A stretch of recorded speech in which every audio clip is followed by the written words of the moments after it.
40% podcast. I'm 40% podcast. You know I'm 40% podcast, baby. You know I'm 40% podcast. You know I'm 40% podcast, baby. I'm only 40%. Go. 40% podcast. I'm 40% podcast. Hello, everyone. I'm Jinkx Monsoon, and welcome to a brand new episode of I'm 40% Podcast. As always, I've got my little shit of a sidekick. It's Nick Sahoyah. Nick, how are you doing today? I'm doing great. I don't want to cause any trouble today. I just want to be a good little boy. I do want you on your best behavior because this is a terribly exciting, monumentous, absolutely wonderful day for us. Our guest today is actor, voiceover artist, and all-around goddess, Lauren Tom, who you will know as the voice of Amy Wong on Futurama itself. And we have her here today. Lauren, thank you so much for joining us. I'm so happy to be here with you guys. Awesome. So before we get into the episode, we're going to do just a little idol worship. And for all of our listeners, but pretty much just for us, let's talk to Lauren Tom about you've been around in this business for so long.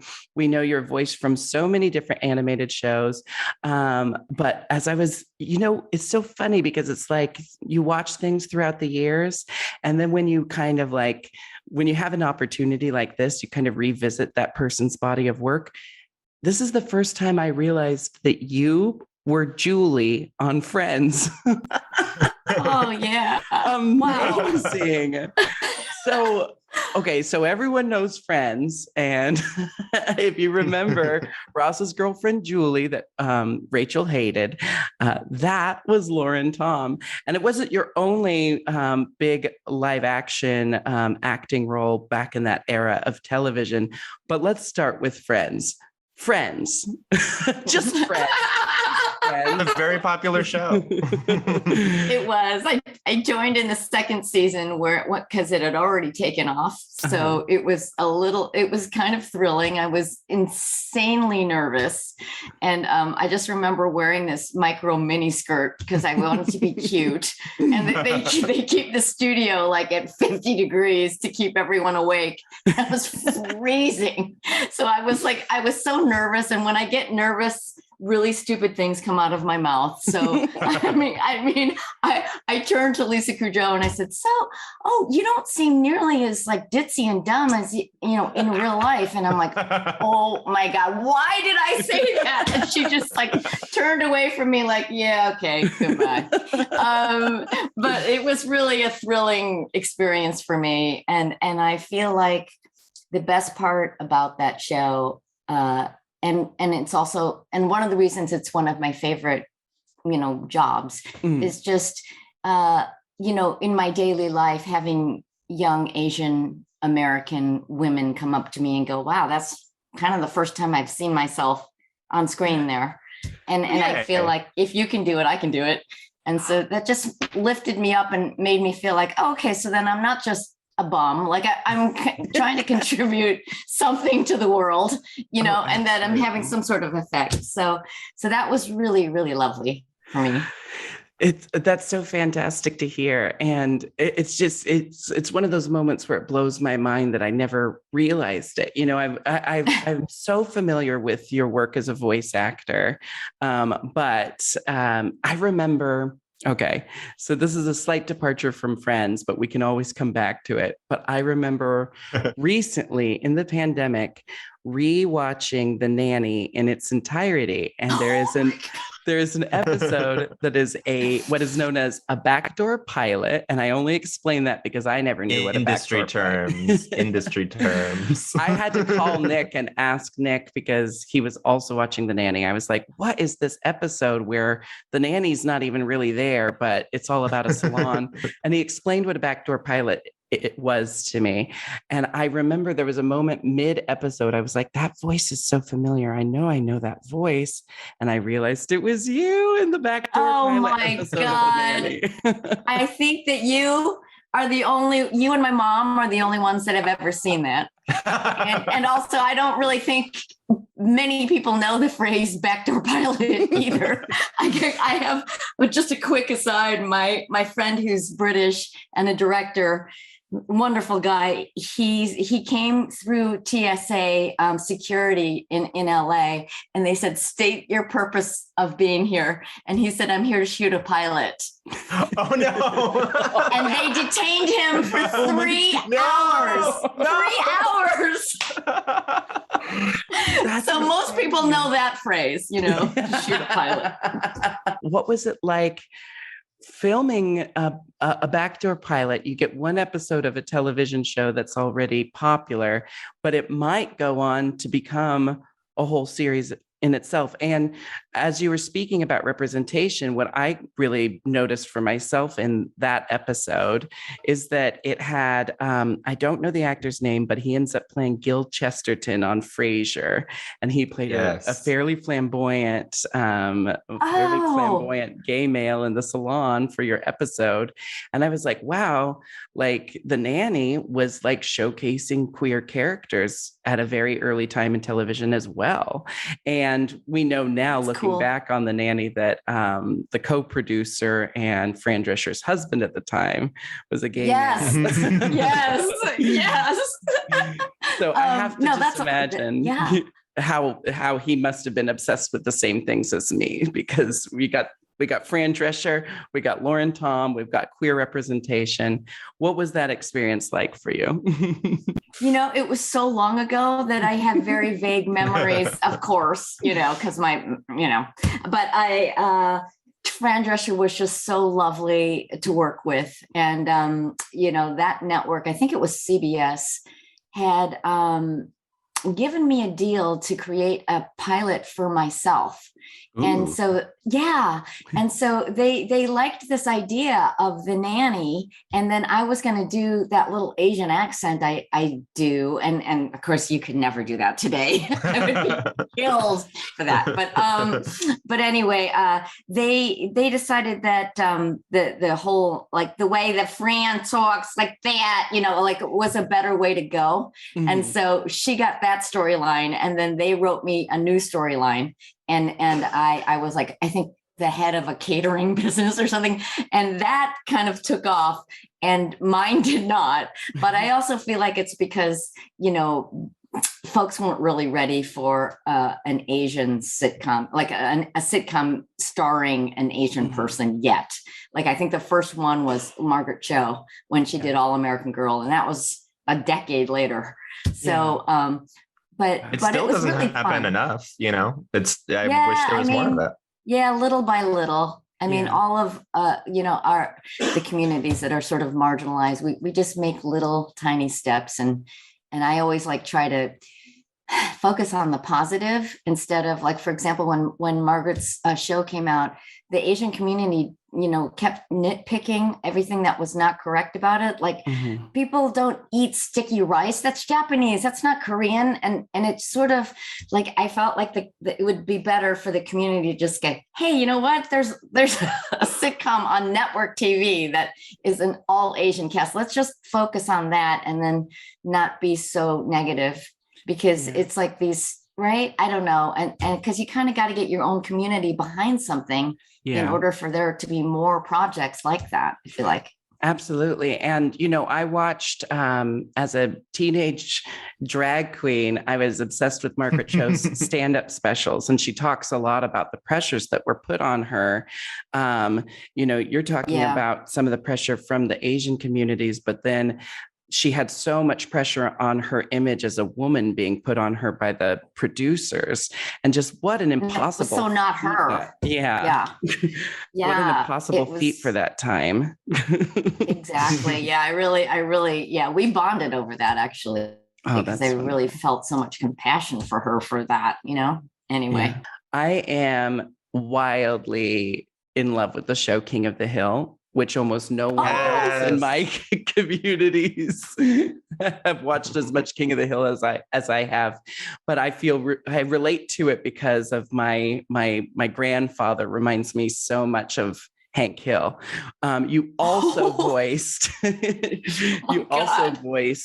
both Con Jr., aka Connie, and Min Supanusinphone on King of the Hill. So you have really been on our television for just decades. You have such a wonderful career to celebrate, and so all of these things that I've seen you in throughout the years just makes it like so surreal to have you on as our guest. Oh, man. I had to get all of that out of the way before we even start on Futurama.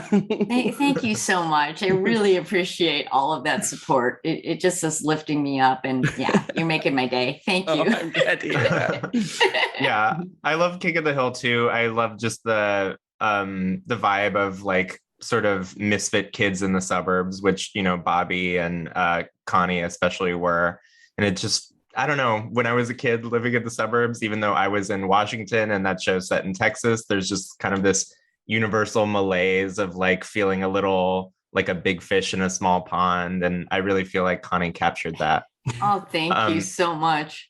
My question is, as you've been sort of regaling us of stories from your career, I notice you're very humble and you are very sort of, understated in some of your accomplishments. And it reminds me a little bit of Amy. And you're wearing pink today, a little Amy-ish as well. I have to. So I sort of wonder, with Amy and with some of these other roles that we know you from, how many have been written for you specifically, and how many did you kind of just land in by going through the audition process?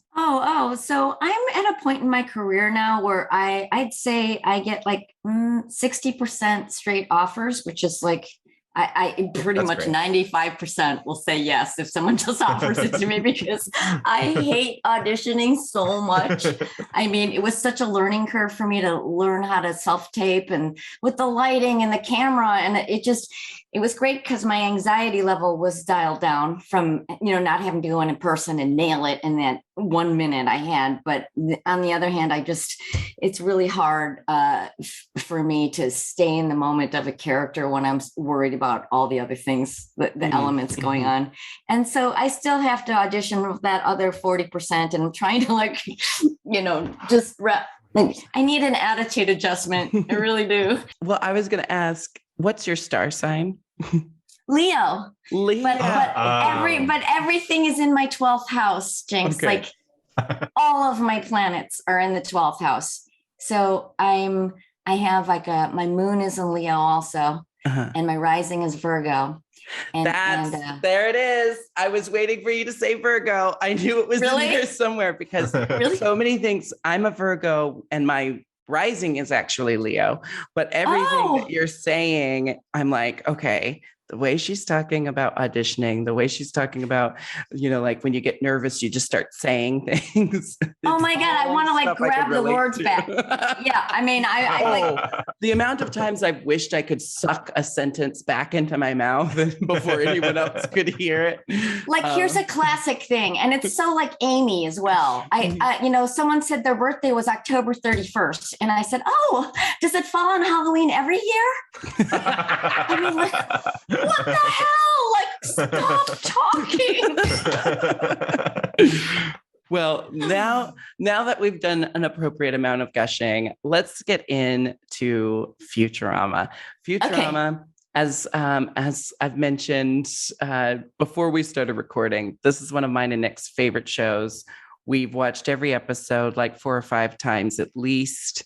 We lived together for 2 years and we binged the whole series twice. And she wasn't even home that much, but we got through the whole thing twice. Wow. So first and foremost, congratulations on the announcement of the new season. Thank you so much. What does that feel like to be getting back into a show after? Well, I mean, the show itself has had multiple breaks. Yeah, it's like a running joke now. Yeah. So you must be used to kind of taking some time off it and then getting back into the character. But this is probably the largest break you've had. correct? Oh, yeah, it was a pretty long break. I mean, we all have like kids now that are grown and stuff. but I can't tell you how ecstatic we all were just because of the family reunion aspect. And then Phil, Lamar, and I both have 2 college tuitions to pay for our kids. So we're like, thank you, God. Because it's like, it's insane now. Yeah. But, and also just, they hired some new writers too. So our writing staff is even more diverse because we had Kristen Gore before, who was, Al Gore's daughter. Al Gore's in this episode quite a bit, so we could get into that later. Yeah. So that was super fun to meet him, and just they hired more women and more people of color, and so that's really cool. The other, you have to be more inclusive nowadays, and a little bit more PC. So like the guy that plays Leo Wong is Billy West, but they've recast him now with someone that's Asian. Oh, cool. And so I actually had to teach Billy how to swear in Cantonese, and he still remembers it. But I won't have to do that. If someone teaches me a swear word in a different language, I know it for the rest of my life. Yeah, that's the first thing I learn when I learn a new language. Oh, okay. Well, I'll teach you, Nick. So it's basically what I'm saying, because every time they ask me to swear in Futurama, it's always the 2 phrases, because that's all I know. and it's the 2 things, the 2 sentences that my parents used to say to me all the time when I was little, and that is, I'm going to beat you to death, and I'm going to chop your head off. Oh my God. So I'm going to beat you to death is dasene. Oh, I've heard you say this many times on the show. It's great to know. Okay. Well, so now it's on the recording in case anybody wants to learn. No, this is so interesting already. What's the other one? Nigga. Yeah, I'm going to cut your head off. And that one I didn't know right away, but dasane I've heard many times. Awesome. Okay, well, you can feel free to use it whenever, The only Cantonese I know is I worked at a boarding school, and my students who spoke Cantonese would say "le hao fan" to each other, which means you are annoying. Did I say it anywhere close to correct? Yeah, you did. Okay, good. So I would tell them "le hao fan" when they were in my office, and they wouldn't go away. What boarding school? I worked at a boarding school in Seattle. I probably shouldn't say the name on the show because we talk about a lot of inappropriate things here. Okay. Never mind. The boarding school was down the street from my house. So we would. Oh, it was like across the street. Oh my gosh. Yeah. So there were nights where Nick would be out with me until like 2 a.m., crash on my couch, and then hungover, go over and look after rich people's kids. Oh my God. So you guys have been friends a long time. Yeah, yes. We're going on like 20 years now. No, that's 16 years, somewhere around there. Around there. I have to say, Nick, I love your hair. Thank you. It's 70s and retro, and I think that more people should be rocking that today. You are a good inspiration. Well, your hair is lovely, but since we're both in LA, I would be remiss if I didn't say Teddy Baker Beauty in Beverly Hills. She'll cut your hair. She'll give you a good deal. Is that who did it? That's who did it. Okay. I'm gonna show it to my son because I think he would like it. Yes, more boys should cut their hair. Yeah, exactly. Anyway, okay. Oh, I wanted to ask one more question. And obviously you can't tell us too much about what's going on in the new season.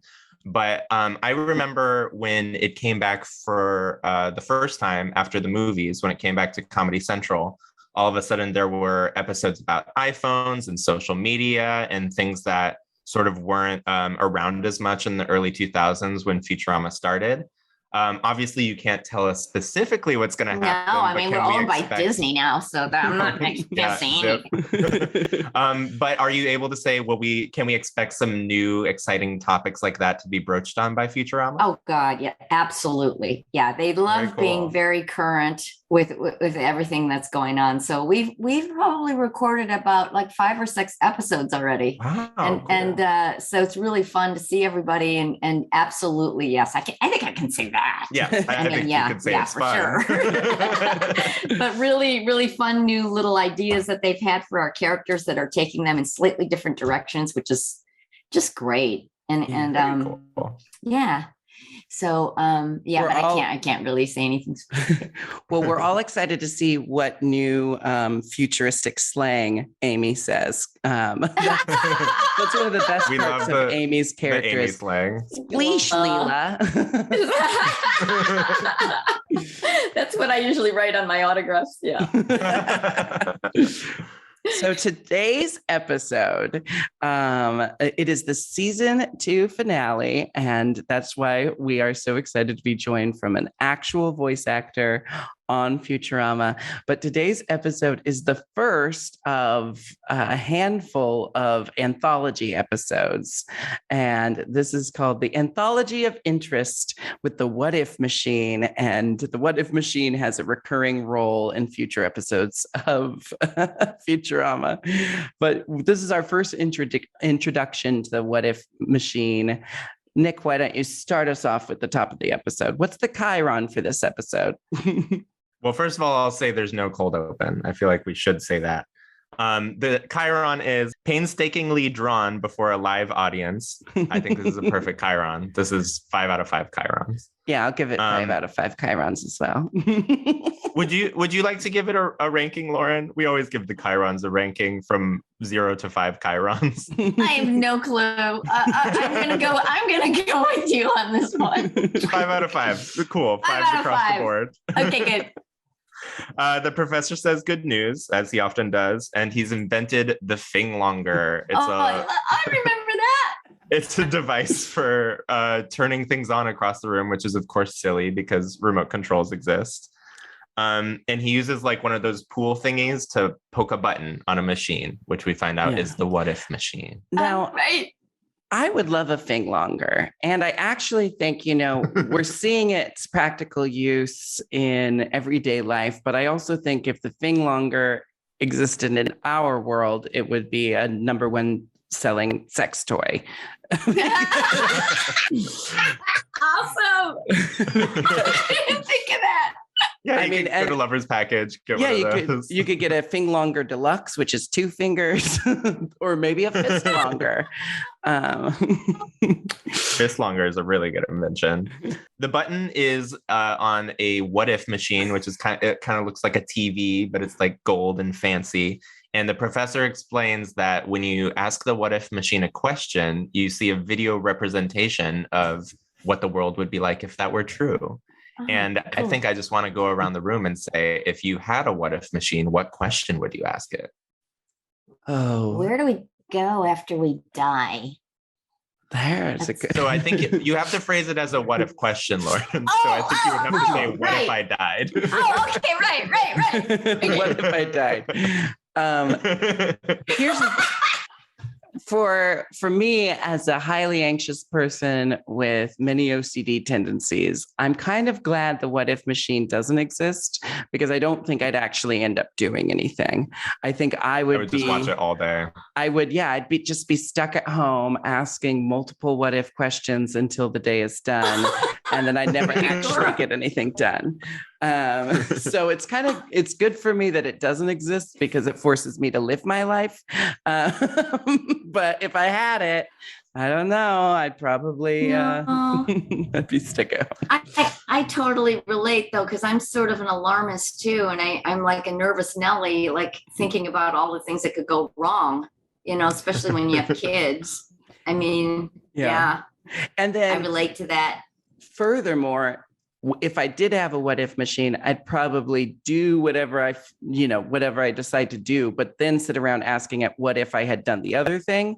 And then I'd probably spend a lot of time upset that I hadn't made a different choice. So probably best that it doesn't exist. That's funny. That would be a big loop, wouldn't it? Yeah. I would just use it for dating. I would be like, what if I asked out the barista on a date? Yeah, you're gonna end up watching porn all day on the what if machine. On the what if machine. What I love about the first question for the what if machine, Bender asks the first what if question, and he poses the question He says, as a robot, I often feel like I don't fit in amongst humans at parties.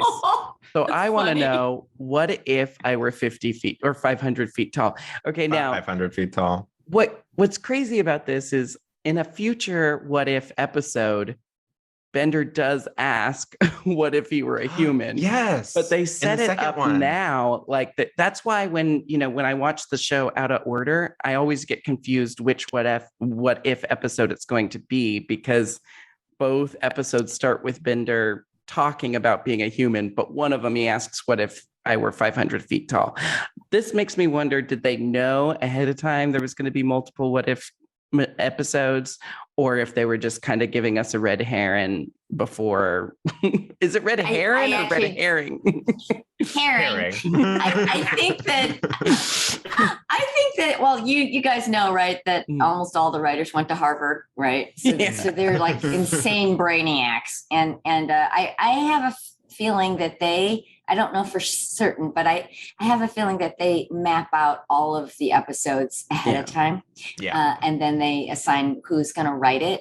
So they probably did factor that in. And also just knowing how obsessive some of the fans are, just trying to make sure that they're accurate. Yeah. With, especially if it's like something scientific with the 11111, or like someone out there is gonna like call them on it if they're wrong in any way.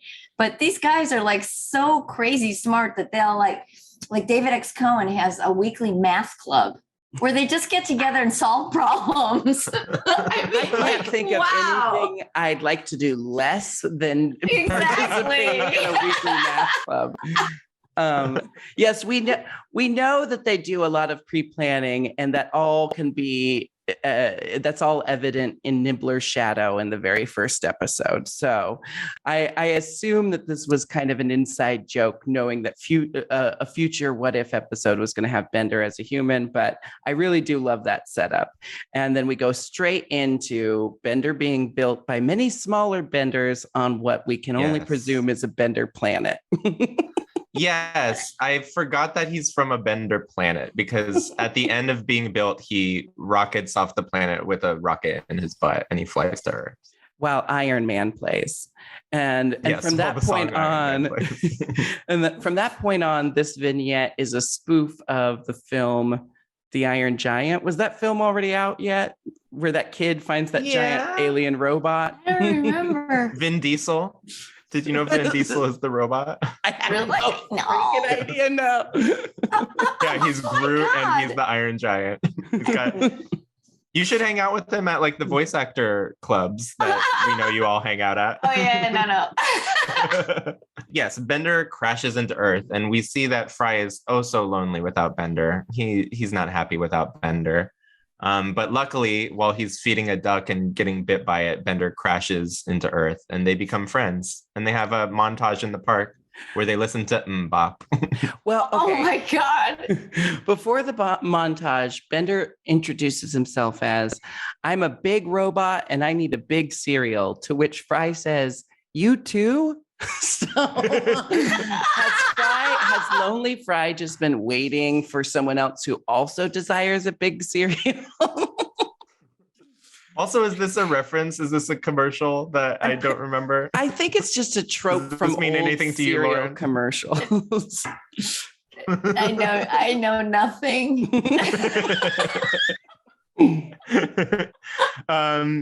So they do a montage in the park. Mbop is playing. They play hide and seek, but Bender's huge. They spit off a bridge, but Bender's big oil spit makes a bunch of cars crash. And they play frisbee, and then Bender, trying to catch the frisbee, lands on Hanson, who is playing a concert in the park. Oh, so we find out the Mbop is diegetic. It's happening in the scene. and Bender crushes the remaining Hanson fans left on planet Earth. The entire concert is crushed, and there goes the heads of Hanson. I do want to say Mbop is a really good song, and it gets a bad rap, but that song is well written, it's catchy, it's fun. Yeah. So after after Bender's been kind of terrorizing Central Park, I guess, the military sent in. They're completely useless against gigantic Bender. So as often is the case, it falls upon the professor and the Planet Express crew to do something about the giant robot attacking the city. And we have one of those broken expectations, another another professor invention.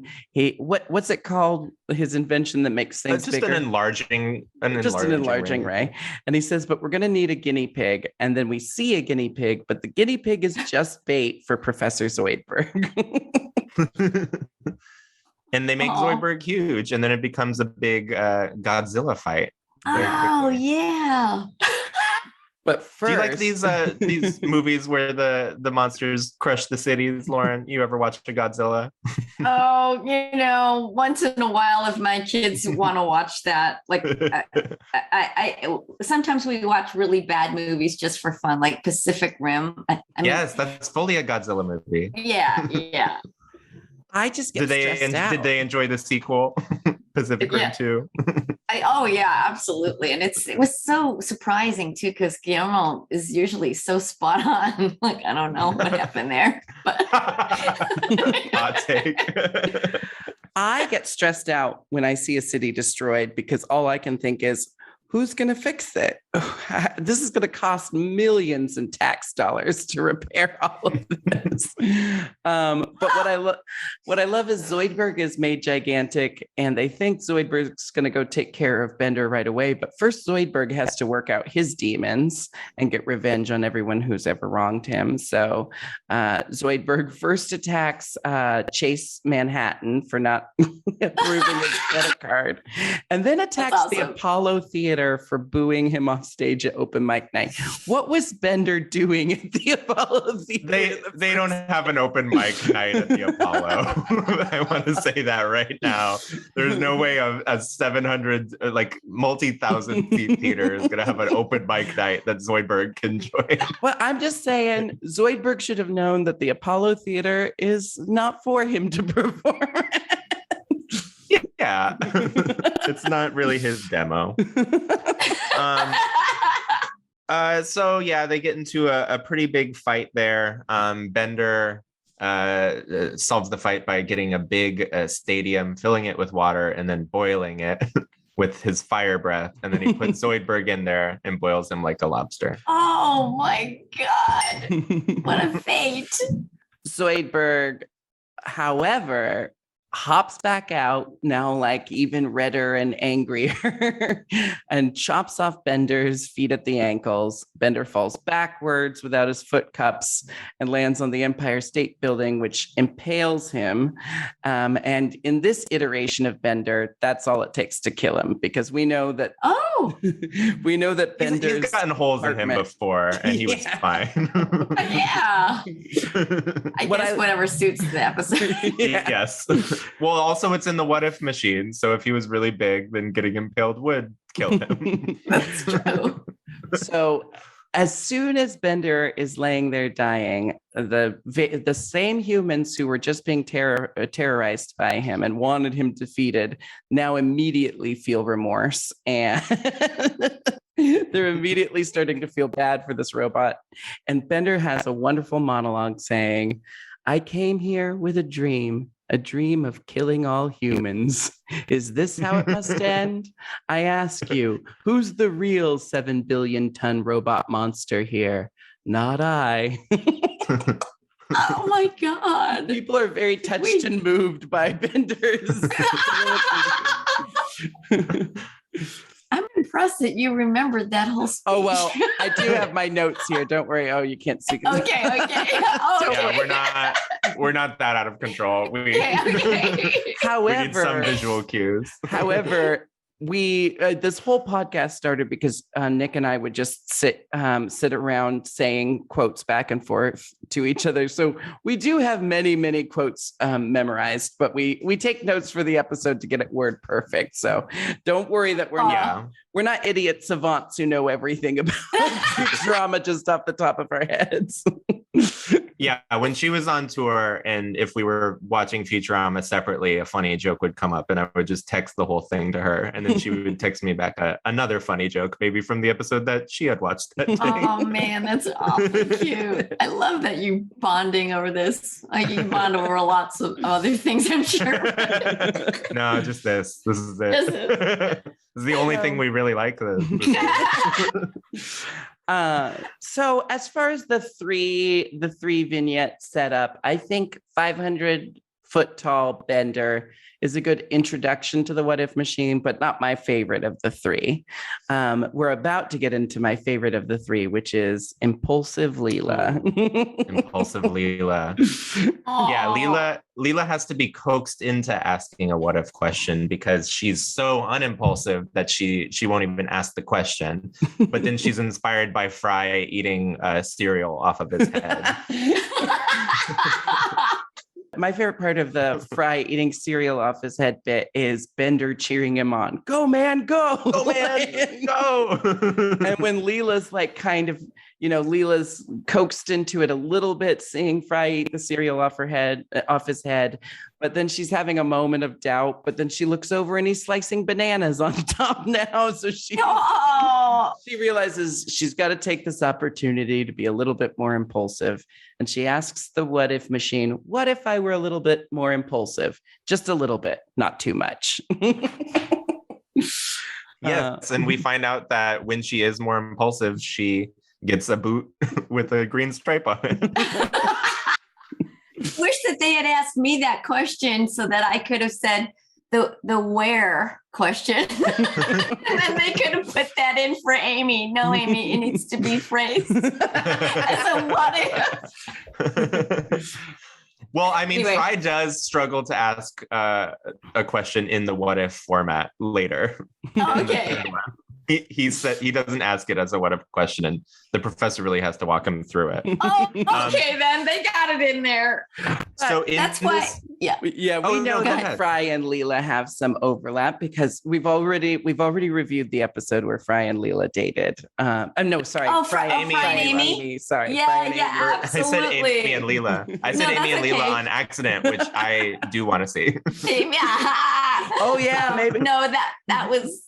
Yeah, that'd put be your a head real on my power shoulders. couple. That one, yeah, exactly. That's one of Amy's first meaty episodes, and we've already reviewed that episode. But I just want to take a moment to ask, like, how do you relate to the character Amy? What are some of your favorite Amy episodes? What's your favorite Amy trajectory throughout the seasons? I'm excited to tell you that I can't tell you, but there's a really Amy heavy episode coming up in this next batch that I just absolutely love. But the ones that we've already done, like, Put Your Head on My Shoulders was like one of my favorite, episodes just because it was time with that one. Oh, it's so much fun just going back and forth with Billy too. And it's like the way that they awkwardly talk with one another, like, and stuff. They always like add like and junk, it's just really cute. And then like the ones with Leo and Inez, I love too, just the Mars University ones and, them trying to get her to have grandchildren and things like that. And I also loved the one where they made Amy that she was actually really smart. Yes. Do you remember that? We forget that she's very smart. Is that when? Yeah, because she's so ditzy. Yeah. Yes. And I'm ditzy too, as you can see. But I just it's kind of like me, but younger and a little bit heightened. Yeah. Is the one where she's very smart the Cat Planet one? Because I was going to mention that one. Amy's great in that one. Oh, thanks. Yeah. Oh, yeah. Was that the name of it? I don't remember. I don't remember I don't think it was just called The Cat Planet, but it's the one where the cats are reversing the Earth's rotation and Amy's like doing her dissertation. Oh, yeah. No, that was awesome. Yeah. That's a great episode as well. Amy is a very multifaceted supporting character, which I absolutely love. That's what I love about the writing on this show is that, we've got our core characters in Fry, Leela, and Bender, but whenever we have like a Hermes episode or an Amy episode, we get a look into their lives where we're like, these people are every bit as interesting as Fry, Leela, and Bender. And how about Scruffy? Love Scruffy. He joins the cast in this episode. Yes. This is the first time we see Scruffy. Oh, really? Yes, he shows up in the Leela vignette when Zoidberg is accusing everyone Agatha Christie style. And he's only in the What If machine. But then when it cuts outside the What If machine, we see that Scruffy is in fact there in the real world as well. And then he's just there for the rest of the show. Oh, he's the brilliant. I love that character. So I love Gender Swap Scruffy, the Gender Swap episode. And Scruffy is like all sexy. Yeah. Sexy lady. We think the extent of Leela's impulsiveness is just that she buys new boots with a crazy green stripe. But soon after, she is in the professor's laboratory. He's feeding his man-eating anteater, which I just love funny. As a sentence alone, as a standalone sentence. And he reveals that Leela is going to inherit his vast fortune the moment he dies, because he says, I couldn't leave my fortune to anyone else because they're far too impulsive, but I can leave it to you, Leela. Not like old, predictable, dull as dishwater Leela. People are really rough to Leela throughout the entire show. They're pretty rough on Leela. It's true. I'm always calling her a whore, I feel like.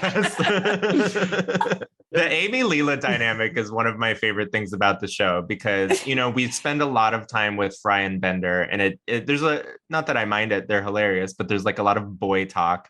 So when it kind of gets into the Leela and Amy dynamic of them kind of taking little snipes at each other, like later in this episode, for example.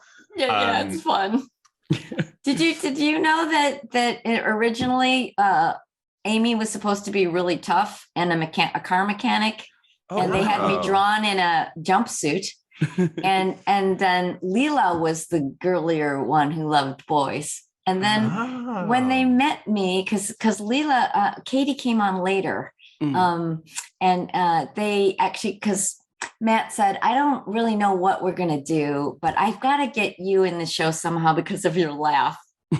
so because of my energy, they actually switched the qualities of the characters and made me the girlier one and Leela the tough one, wearing the boots and also another little fun fact that that I'm not sure most people know is that so Fry and Leela were different in the pilot. They were played by two different actors. Originally. And they were played by Charlie Schlatter and Nicole.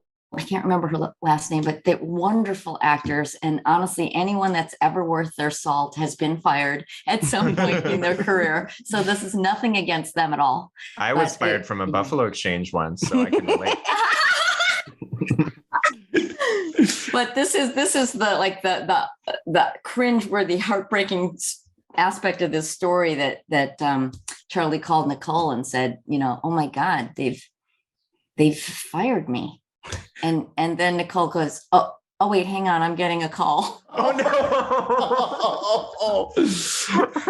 I know. And then Billy West had auditioned for Fry before, and it was already cast as Professor and Zoidberg. And then they brought in Katie Seagal for Leela, and then so we did a second table read, and that's how it went. I think. Oh, wow. Yeah. That is so interesting to learn because I just kind of assumed, once Billy West was hired, he was hired with all of the characters that he voices on the show. And it's interesting to hear that he had already landed some of the characters, but then had to Yeah. re-audition as Fry. That's Well, really they already interesting had to the learn. tape. He did read for Fry. Mhm. And so they already had that audition. So then I think they just, decided to, go with him too for the 3 parts. I have a question regarding that. Obviously, Billy and Tress do like a lot of the sort of they voice their main characters, but they also voice a lot of the side characters. And Mo and Tress, you mean, right? Yes. Yeah. Oh, excuse me. Yes. Yeah, that's okay. But do you ever voice anyone other than Amy? I just wonder, and maybe we didn't even notice. Oh yeah. Like, do you remember the episode where Lur has her son Jur? Yes, I love Jur. You're a I'm Jur? Jur. Yeah. Yay! I love Jur. So I do any floozy. I do all the floozies. Anybody that's like a prostitute, that's me. Yeah. Oh, are you Petunia? Yes. I love Petunia. and then anyone that's a kid, like a little kid, like 5 and under, Lauren was Hubert? one of the Slurms Mackenzie girls as well. You were. Oh yeah. One of the party slug girls. I love it when they throw me stuff like that. Yeah. I'm sorry, we're getting off track. No. This is the podcast. Honestly, this is better than reviewing the episode, getting the inside scoop with one of our favorite voice actors. But if we were to get back into the episode, at this point, the professor has goaded Leela so much that she decides to be impulsive and kicks him into the man-eating anteater pit. And he immediately starts screaming, "You've killed me! You've killed me!" And Leela screams, "What have I done?" And he says, "I just told you, you've killed me."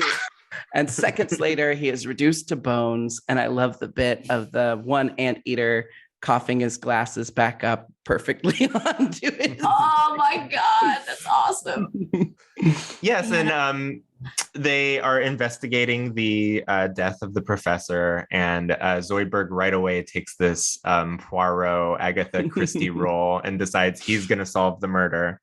And the first time we see him doing that, he's interviewing the man-eating anteaters while Hermes, who has figured it out, is being murdered. Yeah. Oh my God. He's figured it out because there's a video will that, that has filmed Leela murdering the professor. Oh my God. I do remember this. It's a wonderful device just to keep the story moving. But what's very funny is that, Leela becomes a serial murderer very quickly, from one impulsive decision. And she explains later she has to keep covering her tracks, but she doesn't think twice about murdering Hermes, who screams, "My precious torso," from the other room while Zoidberg is preoccupied with the anteaters. And while she is disposing of Hermes's body, Bender comes in and finds Hermes's hair and arm in the garbage disposal, but is not going to tell on her, only wants to blackmail her into... I don't know. Does Leela have enough money to pay? Well, I guess she does because she just got the inheritance. Yeah. Yes. I love how it's kind of innocuous when he finds Hermes's dreadlocks. He's like, "What are Hermes' dreadlocks doing in the disposal?" And his arm. So it's kind of like you think maybe she can come up with an excuse, but then he pulls out his arm. He decides to extort her right away. He says he likes extortion better than blackmail because the X makes it sound cool. The X makes it sound cool. Yeah.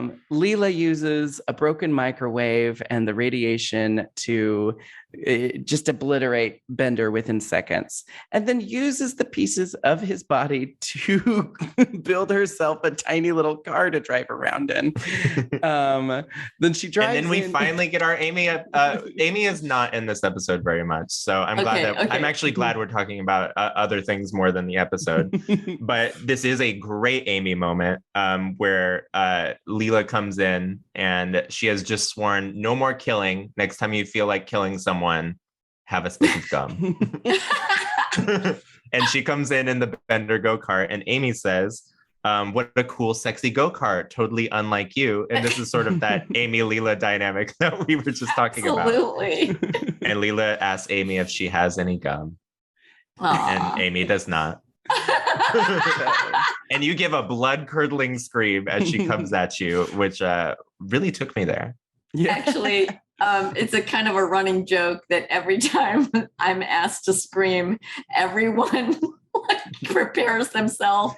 The engineer makes sure that his ears are going to be safe. Everyone scatters like ants into their little cubbies. And then I don't know why, it's just one of my talents. The Amy Leela dynamic of Amy always making these passive aggressive non-compliments about Leela's femininity. Yeah. I relate to it so much with my best friend, Kenny, who's always giving me a compliment followed up by like a caveat that like, oh, you look really cute today. Not like yesterday at all. Oh, God. So I just love seeing those Amy Leela moments. And Amy's just she's so well written because it would be so easy to make her one-dimensional, but she's not. She's smart when she needs to be smart. She's rich when she needs to be rich. She's always got a funny line. Even if she's only got a couple lines in the episode, they're always very well written and expertly delivered. Oh, thank you. Thanks, Jinkx. So we kind of finish our Agatha Christie parody. Zoidberg is accusing people in the parlor. He feels like he's got this figured out. And Leela is still really poorly trying to cover up her tracks. She pretends she doesn't wear boots when a boot print is discovered. Fry says what smells like boot feet. And then one by one, she kills Scruffy, previously mentioned. And it's Cubert. It's Cubert first. There's a giant sword through Cubert. Then she turns the lights out again, and the sword. And now Scruffy is on the sword too. Cubert's in the same spot, but Scruffy's like a shish kebab. Yes, towards the handle. And I love when Nibbler's starting to figure it out. Then she even murders her precious Nibbler, and Nibbler murders Nibbler. I didn't even think of that. And Nibbler's between Scruffy and Cubert, which means she had to lift the sword up with Scruffy's body on it, murder Nibbler, and then replace the sword. Dang, it's such a violent episode. But we don't see any of the violence. It's all off-screen violence. Okay. So Zoidberg has fully cracked the case because like a letter came in or something. It only took 8 murders, but he's now finally figured out. And Fry gives one of my favorite quotes. I really tried to get it on the soundboard, but I couldn't find a video clip of it, where Zoidberg is about to reveal the killer, and Fry just yawns and says, "Oh, I'm bored. You're boring, Zoidberg. I'm going to go watch TV." And I need this for sometimes when Jinkx's stories go on for too long. I'm going to add it to the soundboard. Yeah, Nick oftentimes quotes Futurama to get me to stop on an anxiety spiral or to just get me to stop in the middle of a story I've already told. His go-tos are again with the orphanarium and this is boring. You're boring, Jinkx. I love it. So yeah, Leela seems to have gotten away with it because Fry's so dumb, and he comes in the next day. And he asks if she's eating Zoidberg. This is what's really remarkable is she's not just murdering people, she's now eating people. I know it's Zoidberg, but still, she didn't have to eat them. And Fry, a hilarious moment is like, was Planet Express built on an Indian graveyard? And she says no. And he's like, oh, then it was you. And he had 2 running theories. Two theories. So we think tell us about the end of this. We think that she's going to murder Fry as her final, covering of all her tracks. And she would have murdered every single coworker she had. But instead, we cut to Fry and Leela in bed. And that's her new impulsive choices. Oh man, that's awesome. Fry to silence him. And my favorite way. This is the first time we've seen them together. Yeah, physically. And it's only in a what if. It's only in a what if vignette. But it's sort of like that episode of Castle where they finally kissed, but it was in the past. It was like a dream. So I don't even know what you're talking about. You watch Castle? No. No. So Leela in bed with Fry says, "So Fry, what do you think of the new impulsive me?" And he says, "I like it." She turns out the lights, and then we hear a Fry blood-curdling scream, and then he says, I really like it. Of course, our assumption must be that she's doing some butt play with Fry for the first time. I think she put a finger in his butt. Yeah. And also the fact that Fry likes it, very subversive, very progressive, because, nowadays ass play is nothing. Everyone's eating ass and putting things up there. But back then that was a big deal. That was groundbreaking. Very cutting edge. Do you have a favorite of these vignettes? I know we're only about to talk about the third. The third is where Fry asks if he never went to the future. Do any of these really speak to you? Do you have a favorite? Who, me? Yeah, Lauren. I have to find out what you're going to say for the next part because I don't really remember. Well, let's get into the final vignette. This is a good vignette, but it's less about the Planet Express crew and more about all the guest stars. This is a wild group of guest stars here. But I almost want to jump right to it because Fry goes to the past. Fry has some funny moments of first he wants to see it. Fry wants to see Bender's 500-foot what if again. You already asked that. I know. I want to see it again. Ask something less stupid. That's cute. And how does he ask the what if machine? The professor has to end up asking. The professor has to ask it for him because he's too dumb. Yeah. But yeah, we see what would happen if he never fell into the machine. And I have to wonder, is this because because Nibbler wasn't there underneath the desk? Because we don't see his shadow, but I also don't think we see that angle. I just think all the what do they call themselves? The Time Avengers. The Nibblonians? Oh. No. The ragtag I group have of it here. That they are the Vice Presidential Action Rangers. Vice Presidential Action Rangers. I think their interference is, it possibly Nibbler didn't end up going to complete his mission because Fry wasn't alone. But when Fry does not get frozen, he bangs his head instead, but does not fall into the cryogenic freezing machine. And then a hole in the space-time continuum is ripped open and he sees Bender. And does he see Bender, Leela, and Zoidberg all here, or is that later? Yes, and the professor. And all of them are there to see Fry. Weird group that Zoidberg's there and Bender's there, but we don't see Hermes or Amy. You would think if Zoidberg's there, I feel like Amy and Hermes should be there. Yeah. We could have cut Zoidberg. He goes back and works at Panucci's Pizza, and Stephen Hawking comes in to order a pizza. And this was not just a computer voice. This was Stephen Hawking as the voice actor, which I love because when I was a kid watching this for the first time when it aired, I thought, oh, that's funny because you could just use a computer generated voice. But no, they got Al Gore, Stephen Hawking, Michelle Nichols. Yeah. Yes. Gary Gygax. Yes. And the funniest, one of the funniest little anecdotes is the day that Pamela Anderson came in. And all of these Harvard educated writers, well, first of all, they all came and they never would visit us. They could not form a sentence suddenly. They became very, very dumb. That's fascinating to me. How often when there's a special guest, are you there for the recording? Because I imagine these days you do a lot of it remotely. Well, sometimes, it depends on the celebrity's schedule. So they may not be able to come when we're all there. So they might have to do it separately. But it's always been fun when you can meet people. I just, let's see, I'm trying to think. Yeah, that was the funniest one because Billy was like, hey, Pam, I hear there's something about these tapes around or something like that. And she was a really good sport. She actually laughed. That's funny.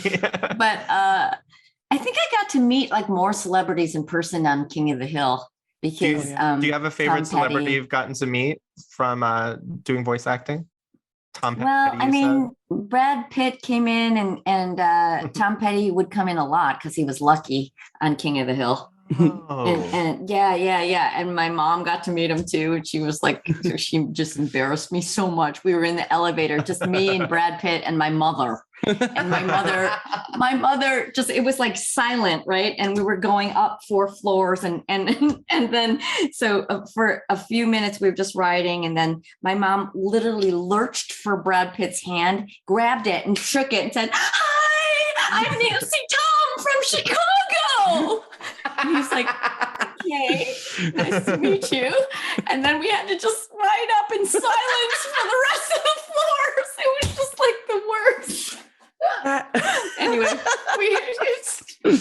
I have a obscure King of the Hill question that you may have zero opinion on, but because you mentioned Brad Pitt, I want to ask you about this. Brad Pitt played Boomhauer's brother? Cousin? Yeah. Brother. Yeah, so brother. he talks in the same inaudible way that Boomhauer does. Yep. Did you know, Lauren, that there's a huge Japanese fan base for King of the Hill? And just like here in America, we have arguments over like, oh, if you're watching anime, you should watch it with subtitles rather than dubbed because you get these different experiences. There, in Japanese, Boomhauer speaks in regular words. No way. So you actually know what he's saying. Oh my God. Did you know about this? I did not. So, like, the diehard King of the Hill fans in Japan are like, you have to watch it dubbed because you have to watch it with subtitles because otherwise you're missing out on all the Boomhauer jokes. Oh man, that's awesome. Oh geez. I'll have to tell someone that. I not that I can call up Brad Pitt and tell him, but he probably knows. So luckily the diehard King of the Hill fans in Japan are still hearing your voice. They're listening it to not just in Japan. Wow. I rewatch King of the Hill all the time. When I was on my holiday tour 2 years ago, I was rewatching every episode of King of the Hill. And when I was a young teenage person, not yet out of the closet, I had a full-blown crush on Joseph Gribble post-puberty. Oh my God. Yes, he's a handsome funny. boy. Oh my God. So man. That episode where he it must have been at a season break or something where he comes back and he's much taller. That's that's probably my favorite King of the Hill episode. I think it's brilliant. Yeah, I think it used to be voiced by Brittany Murphy before that. Oh, Yeah. really? And then they switched it. Yeah. Post-puberty. Right, exactly. Yeah. So back to our episode of Futurama. Yes, sorry. No, don't be sorry. I'm actually, this is the perfect podcast episode. But in the plot of the vignette, essentially we're getting that Fry doesn't go to the future. It causes a disturbance in the space-time continuum, which prompts Stephen Hawking and the Vice Presidential Action Rangers to come in to try to fix what's broken with the space-time continuum. And as we've already mentioned, the Vice Presidential Action Rangers consist of Stephen Hawking, Michelle Nichols, Al Gore, who's a recurring friend of the show Futurama, and they use Futurama in his documentary. Yes, that's right. And then who's the inventor of Dungeons and Dragons again, Nick? Gary Gygax. And is he providing his? I believe it's actually him. I think he came in. Yeah, he actually came in. Yep. That's very fun. And then we've got Deep Blue, the chess playing robot, is a member of. He's the summer intern, which I think is a real robot as well. I don't think it's actually voiced by him, but it's funny. It sounds like it might be Tress MacNeille voicing Deep Blue. It might be. It probably is, yeah. So they're sort of trying to solve the mystery of why this time-space disturbance is happening. They determine that it has something to do with Fry changing the future by something that happened. So they drive him in a school bus back to the place where it all happened. I really love this recurring gag of Stephen Hawking trying to steal credit for stuff. Oh yeah, he's plagiarizing things left and right. Yeah. Fry says he wants to call it a fry hole, and when they go back to the cryogenic lab, he says, "Yes, I call it a Hawking hole." And And when they're putting him in the chamber, they say, put him in the chamber. It was my idea. Yeah, because Michelle Nichols touches her little ear thing like she's getting a transmission, but then she says, wait, I'm getting an idea. Oh. I love all these cameos. They're hilarious. But Another great Michelle Nichols line is when they're running him over with Stephen Hawking's wheelchair. They say, something's wrong. Murder isn't working. And that's all we're good at. And that's all we're good at. So we now learn they've just been going around murdering people at the behest of Al Gore, apparently. God. But murdering him doesn't work. The hole is ripped open again, and we see the Planet Express crew, and we learn that what needs to happen is Fry has to get into the freezing chamber. But he uses the mace that Gary Gygax gives him as protection. He uses that to destroy the chamber, and with no possibility of freezing Fry, the universe is sucked into the Fry hole or the Hawking hole, whoever you're siding with. And that's the end of the universe. and they just play D&D in a white void for the rest of their existence. Oh my God. Even though this is a what if episode, it shows the importance of Fry being frozen at the time that he is. And we learn through many, many episodes that so many things depend on Fry being frozen and coming to in the future the way that he does. So basically, we learn just how crucial this is. It's not just for the plot of the show. It is the entire universe of Futurama hinges on Fry being frozen when he is and thawed out when he does. So I just love this because as we've talked about a little bit, the writing is so clever and smart. But for a sci-fi cartoon to put this much thought into the world building of their universe is why Futurama is our favorite show. Oh, that's awesome. And it's, and it takes those guys being so crazy smart to figure it all out, right? I mean, so does that mean that Fry's segment was your favorite then of this episode? My favorite is still the impulsive Leela segment, but I do love, I love any time we see that like nothing in the show Futurama happens on accident. Everything kind of fits into the place of the universe that they've built. And then also, we end the episode on a very funny note because after watching all of these vignettes, the professor is angry at the what if machine because he says, that's ridiculous. That's preposterous. Stephen Hawking in a pizzeria? Never. And then he says, this machine isn't worth the gold it's made out of, and throws it in the trash can. But the Finglonger is a huge success, and everybody applauds the professor on the Finglonger.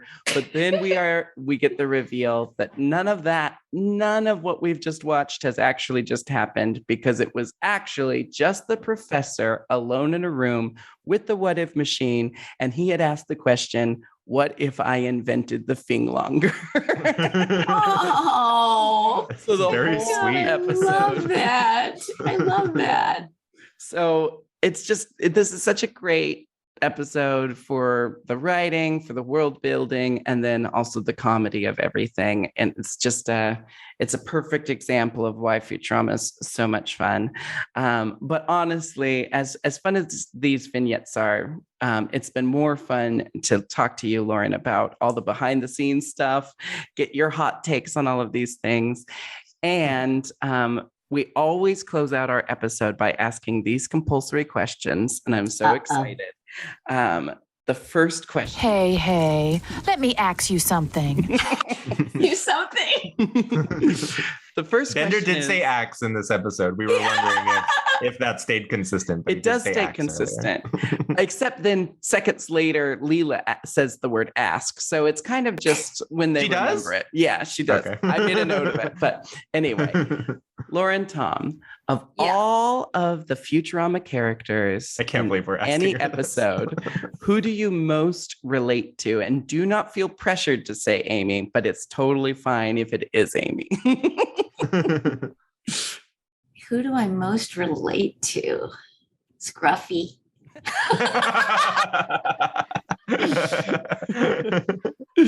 And with Amy's the second runner up. place.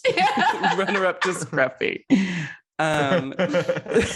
If we ever do a spin-off podcast, that's what we're going to call it, the runner up to Scruffy.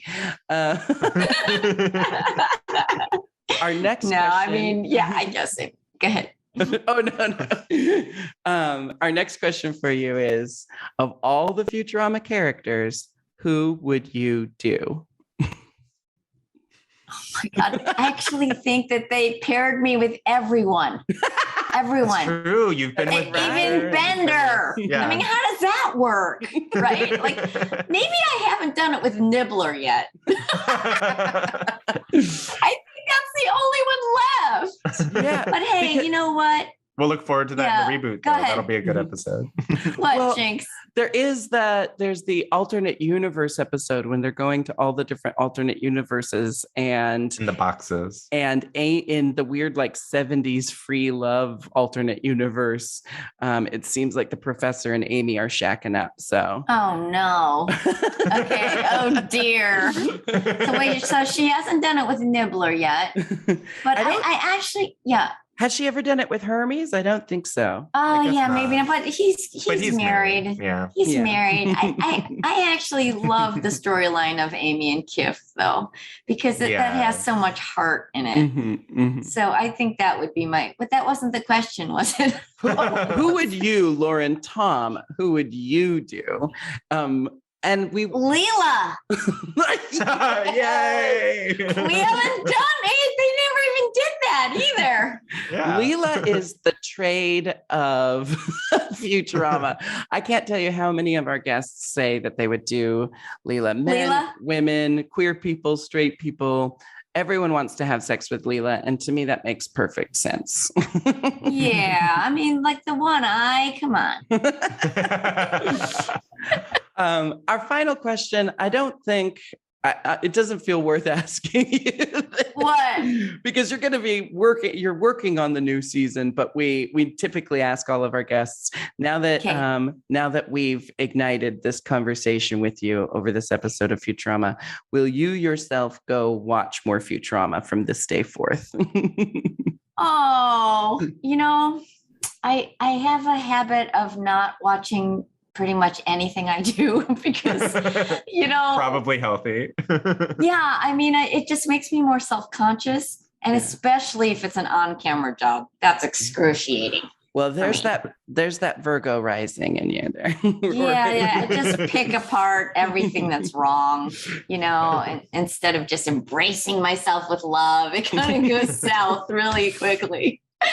Yeah. So I don't know. I you know what? One of the most favorite little memories I have of all time was just they premiered our show at the Griffith Observatory. And they showed the pilot on the ceiling of this domed, have you ever been there to the Griffith? I've never been inside.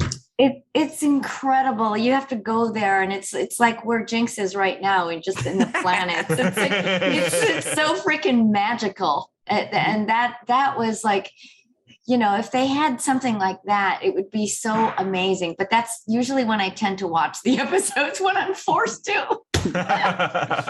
No, that's not really true. But I love, sometimes seeing how it turns out, because it's the way they edit it, and David X. Cohen and Matt are so great at directing too, that it always lifts it more, even than when we're recording it. It becomes even funnier when you see it all cut together.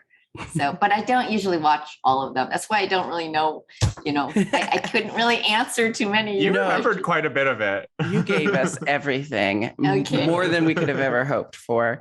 I have a similar rule. I watch everything I do like once, maybe twice if I really like it. And then I kind of never want to watch it again because I do the same thing where I pick it apart. And then I would go to my what if machine and say, what if I had played this role differently? Oh my God, that's funny. Oh my gosh. Well, I hope I get to see you perform one day. It'd be so fun. You will be the guest of honor at any shows that you can.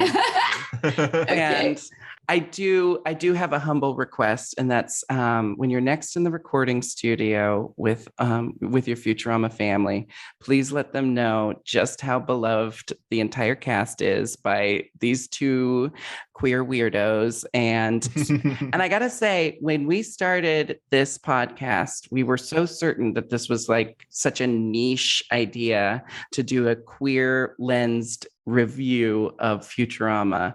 And constantly at my shows, when I meet people after my shows, they tell me just how much they love Futurama and how much they love that there's a podcast for the queer community discussing awesome. it. So, I love that you invited me. Yeah. I'm so happy to be a part of this. We are so happy you said yes. This is better than we could have imagined, and you're a wonderful guest. Oh God, thank you guys, and have a great rest of your tour. Thank you so much, Lauren. Yeah. You have just granted us the most wonderful favor. So thank you so much for being with us today. And that is it for season 2. It's a wrap. That's it for season 2 of Futurama. And that's it for season 2 of I'm 40% podcast. So we'll be taking a short break, most likely, but we will be back with season 3 of I'm 40% podcast as soon as we get our shit together. So thank you once more to our special guest, Lauren Tom. Thank you, Nick, for being on your best behavior. And thanks, you guys. Have a wonderful day. Have a futuristic day, everyone. That's right. Bye. So that's what it would have been like if we had gotten Lauren Tom to be a guest on I'm 40% podcast. A queen can dream. A queen can dream.